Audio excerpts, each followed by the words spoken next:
I'm going to demonstrate some settings on the Ivan intelligent control panel. So we're going to start with the clock. So the first thing that we need to do is power the unit up.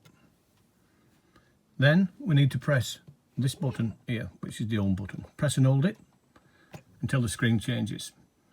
So at the bottom there, we can see the clock, set clock. So we press that button, the clock time comes on. This is a 24-hour clock. As you can see, the underscore is under the hour. This can be adjusted by pressing the left and right buttons. So to set the hour, plus and minus,